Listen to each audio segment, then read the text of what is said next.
नमस्कार, अपना बिहार में आपका स्वागत। मैं राहुल ओझा आपके साथ। बिहार में सरकारी स्कूलों में लगातार सुधार हो रहा है। नीतीश सरकार की पहल रंग ला रही है। शिक्षा विभाग के अपर मुख्य सचिव लगातार इस दिशा में काम कर रहे हैं। शिक्षा विभाग के अपर मुख्य सचिव के पाठक एक्शन मोड में है। शिक्षा विभाग के अपर मुख्य सचिव के पाठक के शिक्षा विभाग में लिए गए सख्त फैसलों की तारीफ हो रही है। नीतीश सरकार अब स्कूलों में सुधार पर काम कर रही है। टीचर टाइम से स्कूल आ रहे हैं। शिक्षकों के अनुशासन पर सरकार काम कर रही है। राज्य में शिक्षकों की बहाली हो रही है। कमजोर बच्चों के लिए दक्ष क्लास शुरू हो गया है। स्कूलों में विशेष कक्षाएं चल रही है।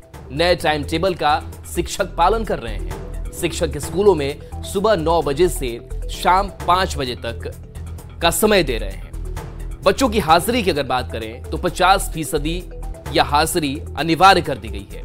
हाजिरी कम होने पर हेडमास्टर पर कार्रवाई की बात कही गई है। के पाठक अपने काम करने के तरीके से चर्चा में रहते हैं। के पाठक अचानक जिले के किसी भी स्कूल में निरीक्षण करने पहुंच जाते हैं। स्कूल से गायब रहने वाले शिक्षकों पर शिकंजा कस गया है। नई नियुक्ति पाने वाले शिक्षकों को पहले कुछ साल गांव में पढ़ाना होगा। पढ़ाई में कमजोर बच्चों के लिए दक्ष अभियान चलाया जा रहा है। स्कूलों में साफ सफाई को लेकर भी सरकार सख्त है। स्कूलों के इंफ्रास्ट्रक्चर पर भी जोर है।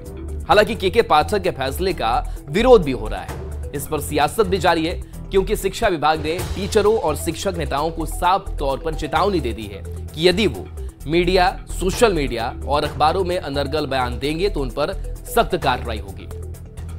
विभाग ने यह भी साफ किया है कि स्कूलों से लेकर विश्वविद्यालय तक किसी भी शिक्षक और कर्मी के द्वारा किसी संघ की स्थापना नहीं की जाएगी और ना ही उसका सदस्य कोई बनेगा।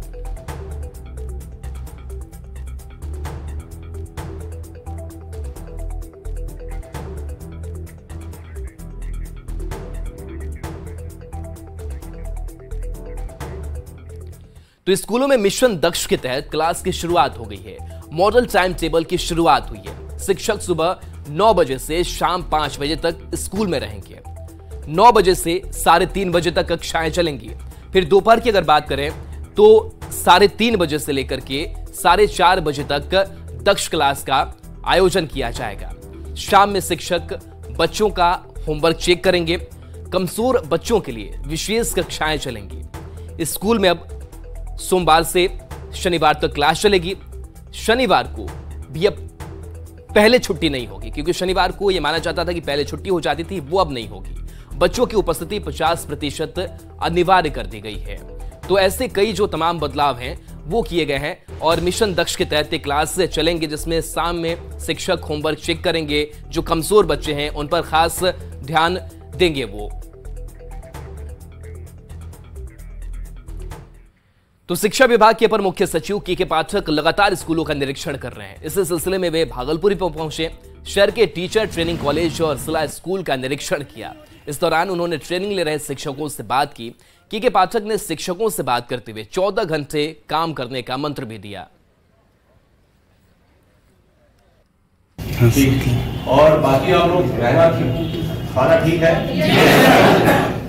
सफाई है खाने में, 14 घंटे का ट्रेनिंग शेड्यूल है ना? थकान तो नहीं होती? नहीं, बहुत मन लगता है। मन लगता है, आदत सी हो गई है। आदत हो गई, ये आदत बरकरार रखना। देखिए, और प्राइवेट स्कूल क्यों प्राइवेट स्कूल कहा जाता है, या हम लोग दिल्ली में देखते हैं हमारे परिचित के लोग जो उनकी वाइफ पढ़ाती हैं, तो स्कूल में पढ़ाने के बाद बोरा भर के कॉपियां घर लाती हैं, उनकी जांच करनी है। यहाँ पे भी हमने कई जगह मासिक परीक्षा का सिस्टम शुरू किया है और कॉपियां जांच हो रही है, लेकिन वो देर से हो रही है। तो अगर टीचर का देखा जाए तो बहुत काम है। इसको 6 घंटा तो आपको क्लास लेनी, 1-2 घंटा आपको लेसन प्लान बनाना है, और जो कॉपियां होमवर्क है वो चेक करना है। तो होमवर्क चेक करना है। जिस दिन एग्जाम होगा तो एग्जाम चेक करना है। अब आज एग्जाम हुआ तो उसका परिणाम 6 महीने बाद तो देंगे, 2 दिन बाद देने का हम लोगों ने नियम बनाया है। तो बहुत काम है। इसीलिए आपको ट्रेनिंग में हम लोग बताना चाहते हैं भाई कि 12-14 घंटे की नौकरी है और ये गांव में रहकर करनी है। जो कर सकते हैं वो स्वागत है, जो नहीं कर सकते हैं उनका भी स्वागत है, वो जाए। तो ये तस्वीर आपने भागलपुर की देखी है। शिक्षा विभाग के अपर मुख्य सचिव के पाठक ने बांका में शिक्षक प्रशिक्षण केंद्र का भी निरीक्षण किया। के पाठक ने रजौन और अमरपुर प्रखंड में स्कूलों का जायजा लेने के बाद शिक्षक प्रशिक्षण केंद्र का दौरा किया। इस दौरान उन्होंने ट्रेनिंग ले रहे नवनियुक्त शिक्षकों से बातचीत की। के पाठक ने शिक्षकों को पूरे समर्पण के साथ पढ़ाने की नसीहत भी दी, साथ ही हर संभव सहूलियत देने की बात कही। इस दौरान बांका के डीएम और शिक्षा विभाग के अधिकारी मौजूद थे।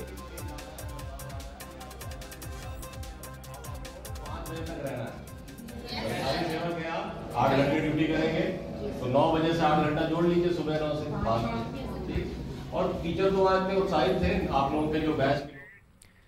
तो सरकारी स्कूलों में शिक्षकों की बहाली समेत कई फैसले लिए जा रहे हैं। कहा जा रहा है कि सरकारी स्कूलों के अच्छे दिन आने वाले हैं। सरकारी स्कूलों के अच्छे दिन को लेकर जहां महागठबंधन सरकार की उपलब्धियों को गिना रही है, वहीं विपक्ष अच्छे दिन पर सवाल खड़े कर रहा है और सरकार के फैसलों पर सवाल उठा रहा है।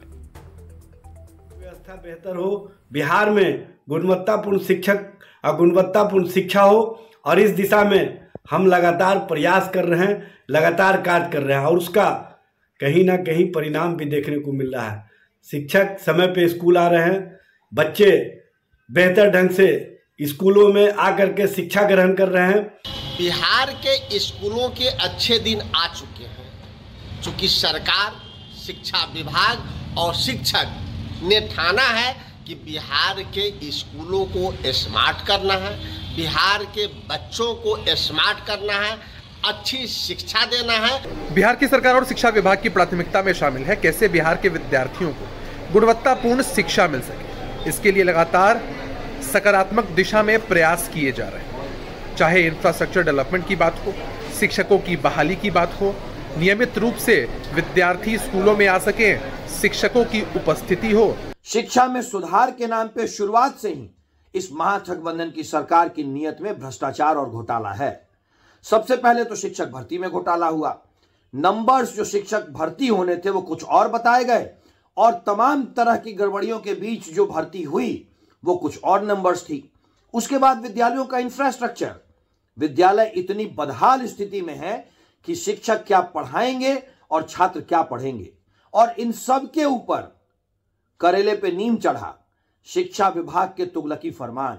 सरकारी स्कूलों के दिन ऐसे नहीं बहुरने वाले। के पाठक जी के माध्यम से जिस तरह से माननीय मुख्यमंत्री जी और उप मुख्यमंत्री जी शिक्षकों के साथ दुर्व्यवहार करवा रहे हैं, उनके लोकतांत्रिक अधिकारों की हत्या करा रहे हैं, और एक अजीब तरह की का वातावरण वो फैलाने का काम कर रहे हैं। इससे सरकारी स्कूल सुधरने के बजाय और बिगड़ने की स्थिति में है। शिक्षा विभाग के मनमौजी अपर मुख्य सचिव का बेढंगा फरमान शिक्षकों को लेकर आए दिन निकलता रहता है। शिक्षकों को सुविधा के नाम पे तो ठेंगा दिखाया जाता है, पर उनसे मांगे बड़ी बड़ी होती हैं। स्कूल में ना तो स्मार्ट क्लासेस है, ना बच्चों को बैठने की पर्याप्त सुविधाएं हैं, और तो और 1,70,000 की बहाली का सिगुफा छेड़कर मात्र 30 से 40,000 नई बहाली करके पल्ला झाड़ लिया जाता है। तो के पाठक ने कई आदेश दिए। इस आदेश को लेकर के भले ही सियासत हो रही हो, विपक्ष लगातार अपनी प्रतिक्रिया दे रहा है कि कई चीजें गलत हो रही है, शिक्षकों के हक में नहीं हो रही, लेकिन इन सब के बावजूद कई ऐसी चीजें जो हैं वो गुणवत्तापूर्ण शिक्षा को लेकर के लगातार नजर आ रही है, और लगातार कई जो बड़े बदलाव है वो देखने को मिल रहे हैं। क्योंकि कई जो आदेश दिए गए कि कैसे अटेंडेंस जो है वो छात्रों का बढ़े, कैसे शिक्षक के स्कूल समय पर पहुंचे और उस समय का सदुपयोग किया जाए, क्योंकि शिक्षा व्यवस्था को सुधारने की कोशिश लगातार की जा रही है। और ऐसे में के पाठक लगातार एक्शन में नजर आ रहे, ग्राउंड पर भी नजर आ रहे हैं। तो बिहार में शिक्षा व्यवस्था पटरी पर लौट रही है। क्या क्या अच्छी चीजें हो रही है वो भी हम आपको बता रहे हैं। सरकारी स्कूलों में लगातार सुधार हो रहा है, बच्चों की शिक्षा पर अब खास फोकस है और इस पर लगातार सरकार काम भी कर रही है। स्कूलों में व्यवस्थाएं बदल रही हैं, स्कूलों में अब अलग अलग माहौल दिख रहा है। के पाठक लगातार एक्शन मोड में है। बयानबाज शिक्षकों पर भी कार्रवाई हो रही है। नियमों का सख्ती से पालन का आदेश है। छात्रों को भी उपस्थित ज्यादा से ज्यादा रहने के लिए कई निर्देश दिए जा रहे हैं और ऐसे में उपस्थिति भी बढ़ी है। शिक्षकों की बहानेबाजी बंद हुई है। स्कूल में के पाठक खुद पहुंच जा रहे हैं, निरीक्षण कर रहे हैं और गैर हाजिर लाखों छात्रों का नामांकन भी रद्द कर दिया गया है। तो कई ऐसे बदलाव जो हैं वो अब नजर आ रहे हैं और जो छात्र उपस्थित नहीं रह रहे हैं उनका नामांकन रद्द कर दिया जा रहा है। गैर हाजिर शिक्षकों पर भी एक्शन लिया गया है और उन पर भी लगातार कार्रवाई हो रही है। वहीं शिक्षकों पर सोशल मीडिया से दूर रहने की बात कही गई है, बयान देने पर रोक लगाई गई है, संघ बनाने पर भी रोक लगा दी गई है। और इन सारे प्रयास का मतलब साफ है, एजुकेशन सिस्टम में सुधार लाना, बिहार के पुराने गौरव को वापस लौटाना है। हालांकि के पाठक के फैसले का विरोध भी हो रहा है। विपक्ष कई फैसलों को अलोकतांत्रिक बता रहा है, लेकिन इसके बावजूद कई जो सुधार है शिक्षा में वो देखने को मिल रहे हैं, जिसको हम एक एक कर आपको बता रहे थे। और कैसे के पाठक इसके लिए लगातार अग्रसर हैं, लगातार ग्राउंड पर आकर के वो निरीक्षण भी कर रहे हैं। जो आदेश हैं और सख्त आदेश भी दिए जा रहे हैं, सख्त कार्रवाई भी हो रही है, सख्त एक्शन भी लिए जा रहे हैं, ताकि शिक्षा की गुणवत्ता में सुधार हो और बच्चों की पढ़ाई जो है वो ठीक ढंग से हो सके। तो बिहार में सरकारी स्कूलों में लगातार सुधार हो रहा है। नीतीश सरकार की जो पहल है वो अब रंग ला रही है। के पाठक लगातार काम कर रहे हैं। तो क्या कुछ हो रहा है वो हम आपको बता रहे हैं। तो लगातार कई स्तरों से शिक्षा सुधार की बात की जा रही है कि उपस्थिति बढ़े, जो इंफ्रास्ट्रक्चर है वो सुधर जाए, साथ ही जो शिक्षक है वो सही तरीके से काम करे, कोई बहानेबाजी नहीं करे।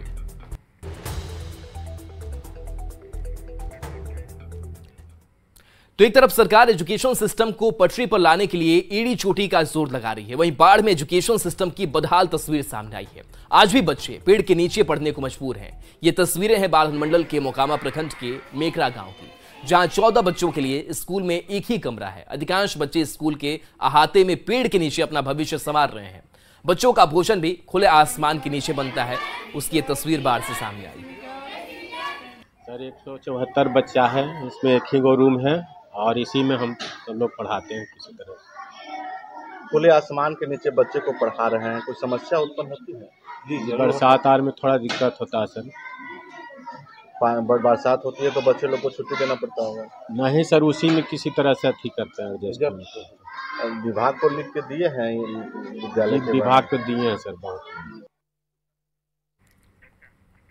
और देखिए इस बीच पटना से बड़ी खबर है, जहां शिक्षक बहाली परीक्षा को लेकर के खबर सामने आ रही कि 7 दिसंबर से फेज 2 की परीक्षा ली जाएगी। तो शिक्षक बहाली परीक्षा पर बड़ी जानकारी, बड़ा अपडेट आपको दे रहे हैं। 7 दिसंबर से फेज 2 की परीक्षा होगी। बता दें कि तैयारी में बिहार लोक सेवा आयोग बीपीएससी जुटा हुआ है और आज से एडमिट कार्ड आप डाउनलोड कर सकेंगे। तो जो शिक्षक अभ्यर्थी हैं वो आज से एडमिट कार्ड डाउनलोड कर सकेंगे। आयोग की जो वेबसाइट है उस पर जाकर के एडमिट कार्ड डाउनलोड किया जा सकेगा। 7, 14 और 15 दिसंबर को फेज 2 का एग्जाम निर्धारित किया गया है और एक ही पाली में यह परीक्षा ली जाएगी। तो आज से आप अपना एडमिट कार्ड डाउनलोड कर सकते हैं। दोपहर 12 बजे से लेकर के 2:30 बजे तक यह परीक्षा एक ही पाली में चलेगी और बाकायदा इसके लिए कंट्रोल रूम भी होगा, जिस पर नजर लगातार बनी रहेगी। तो बता दें कि परीक्षा में 6.5 लाख से ज्यादा परीक्षार्थी शामिल होंगे। एक ही पाली में यह परीक्षा होगी। रजनीश हमारे साथ जुड़े हैं। रजनीश, परीक्षा फेज 2 परीक्षा को लेकर के क्या अपडेट आपके पास है, क्या शेड्यूल है? एडमिट कार्ड बिहार से डाउनलोड किया जा सकेगा? बिल्कुल, देखिए 7 दिसंबर से शिक्षक बहाली फेज 2 की परीक्षा शुरू हो रही है और इसको लेकर जो एडमिट कार्ड डाउनलोड करने की बात है, चेयरमैन अतुल प्रसाद ने साफ कहा है कि आज से बीपीएससी की वेबसाइट पर जो है एडमिट कार्ड अपलोड कर दिए जाएंगे और जो अभ्यर्थी हैं वो डाउनलोड कर सकेंगे। कुल 1,22,000 सीटों पर जो है एक तरह से सीटों की परीक्षा ली जा रही है और 7, 14 और 15 दिसंबर को ये परीक्षा ली जाएगी, जिसमें 6.5 लाख से ज्यादा अभ्यर्थी जो है शामिल हो रहे हैं। एक ही पाली में परीक्षा होगी। तो जो अभ्यर्थी हैं वो जी जान से जुटे हुए हैं, क्योंकि कई ऐसे अभ्यर्थी हैं जो पहली बहाली में जो है सफलता हासिल नहीं किए थे, तो उनके लिए एक बड़ा मौका है और पूरे देश भर के अभ्यर्थी इसमें शामिल हो रहे हैं। राहुल जी, रजनीश साहब हमारे साथ है, बने रहिए। आपके पास से एक और बड़ी खबर आ रही है, उसको लेकर के लौटेंगे। और इस बीच एक और बड़ी खबर पटना से सामने आ रही है, जहां नवनियुक्त शिक्षकों को सैलरी मिलेगी और आज पहली सैलरी मिलेगी। तो एक खुशखबरी है, के पाठक के आदेश पर वेतन भुगतान की तैयारी है। जिनके PRAN नंबर जारी हुए हैं वह आज अपना वेतन पा लेंगे। खाता खोले जाने के बाद भी अधिकतर का PRAN नंबर जारी नहीं हुआ है। लगभग 20,000 से ज्यादा शिक्षकों को आज वेतन मिलेगा। ज्वाइनिंग तिथि से अब तक का जो वेतन है वो मिलेगा। बाकी शिक्षकों को जनवरी 2024 में वेतन दिया जाएगा। रजनीश हमारे साथ लगातार जुड़े हुए हैं। रजनीश, पहला वेतन और इसका उत्साह ही अलग होगा। क्या अपडेट आपके पास? बिल्कुल, देखिए पहले क्या था कि शिक्षा विभाग हो या विभाग में बहाली के बाद लगभग 4 से 5 महीने वेरिफिकेशन में प्राण नंबर खुलवाने में, अकाउंट खुलवाने में लगते थे। लेकिन के पाठक ने बहाली के तुरंत बाद एक बैठक की और बैठक के बाद ये आदेश दे दिया कि जितने भी नए टीचर हैं उनको नियुक्ति तिथि से लेकर 1 तारीख के बीच में जो भी सैलरी बनेगी उसको हम देंगे। इसको लेकर युद्ध स्तर से प्राण नंबर जो है तैयार कराने के लिए जो है अधिकारी जुट गए। इसके साथ साथ अकाउंट भी खुलवा दिया गया। लगभग 80% का अकाउंट खुल गया है, लेकिन जो प्राण नंबर है वो अभी लगभग 20,000 का ही फिलहाल जारी हुआ, जो सूचना मिली है। ऐसे में आज जो है पहली सैलरी मिलेगी और 20,000 लगभग जो शिक्षक हैं नवनियुक्त उनको आज पहली सैलरी मिलेगी और बाकी जो है जिनका प्राण नंबर जारी किया जाएगा उनको जनवरी में जो है 1 तारीख को सैलरी दी जाएगी। तो बड़ी खबर है, क्योंकि आज जो नवनियुक्त शिक्षक हैं उनके लिए एक बड़ा दिन भी है, क्योंकि आज पहली सैलरी उन्हें मिलेगी। राहुल, चलिए रश्मीश बन रही है हमारे साथ और एक और बड़ी खबर की बात कर लेते हैं। पटना से बड़ी खबर है, जहां शिक्षक बहाली सप्लीमेंट्री रिजल्ट को लेकर के अभ्यर्थी परेशान है। शिक्षा विभाग ने आयोग को उम्मीद से कम रिक्तियां भेजी है। महज 4700 रिक्तियां आयोग को मिली है। अब इतनी ही रिक्तियों पर आयोग रिजल्ट जारी करेगा। 5 दिसंबर तक रिजल्ट जारी करने का लक्ष्य है। अभ्यर्थियों ने जिलों से कुल प्राप्त रिक्तियों पर रिजल्ट जारी करने की मांग की है। और रश्मीश हमारे साथ इस पूरी खबर पर बने हुए हैं। रश्मीश, किस बात को लेकर के अभ्यर्थियों की परेशानी, क्या कमियां महसूस कर रहे हैं? देखिए, बिहार में जो शिक्षक की बहाली हुई है उसके बाद ज्वाइनिंग की अगर बात करेंगे तकरीबन 94,000, जो 1,20,000 रिजल्ट की बात कही गई थी उसमें 1,10,000 को ज्वाइनिंग लेटर दिया गया था। लेकिन अभी जो आंकड़े हैं 94,000 शिक्षक ही जो है ज्वाइन कर सके हैं, जिसमें नियोजित टीचर भी हैं और फ्रेश अभ्यर्थी भी हैं। लेकिन उसके बाद जो बाकी जो रिक्तियां हैं वो शिक्षा विभाग को जिला शिक्षा पदाधिकारियों ने सौंप दिया है। लेकिन जो शिक्षा विभाग ने बीपीएससी को यानी आयोग को जो रिक्तियां भेजी है सप्लीमेंट्री को लेकर 4300 पदों के लिए रिक्तियां भेजी है। तो ऐसे में जो अभ्यर्थी इंतजार कर रहे थे कि हमारा सेकेंड लिस्ट जारी होगा, रिजल्ट होगा, तो प्राइमरी से लेकर +2 तक में महज 4700 रिजल्ट जारी करने की आयोग की तैयारी है और 5 दिसंबर तक रिजल्ट जारी हो रहा है। लेकिन सबसे दुखद पहलू यह है कि जो बाकी रिक्तियां हैं वो आयोग को प्राप्त नहीं हुई है और ऐसे में जो रिजल्ट है उसमें अब जो है बाकी अभ्यर्थी को मौका नहीं पाएगा। महज 4700 रिजल्ट दिया जाएगा, जबकि सीटें जो है लगभग 2500 के आसपास, 25,000 लगभग खाली हैं अभी भी। जी चलिए, शुक्रिया रश्मीश इस अपडेट के लिए आपका। और चलिए पटना से एक और बड़ी खबर है। हर साल 30 सितंबर को बीपीएससी पीटी परीक्षा होगी और ये अब हर साल के लिए है। 3 से 7 जनवरी के बीच मेंस एग्जाम लिए जाएंगे। बीपीएससी अध्यक्ष अतुल प्रसाद ने इसकी जानकारी दी है। परीक्षा के लिए निर्धारित समय सीमा तय कर दी गई है। फिलहाल 69वीं मेंस परीक्षा की तैयारी में आयोग जुटा हुआ है। प्रारंभिक परीक्षा में कुल 5,299 अभ्यर्थी सफल हुए थे। तो जिस तरीके से परीक्षा के डेट को लेकर के, शेड्यूल को लेकर के हर साल अभ्यर्थियों को दिक्कत हो रही थी, लेकिन अब यह माना जा रहा है कि जो अब फिक्स्ड तारीख कर दी गई है इसका फायदा भी पहुंचेगा और जो बीपीएससी का सिस्टम है वो भी और पटरी पर आता हुआ नजर आएगा।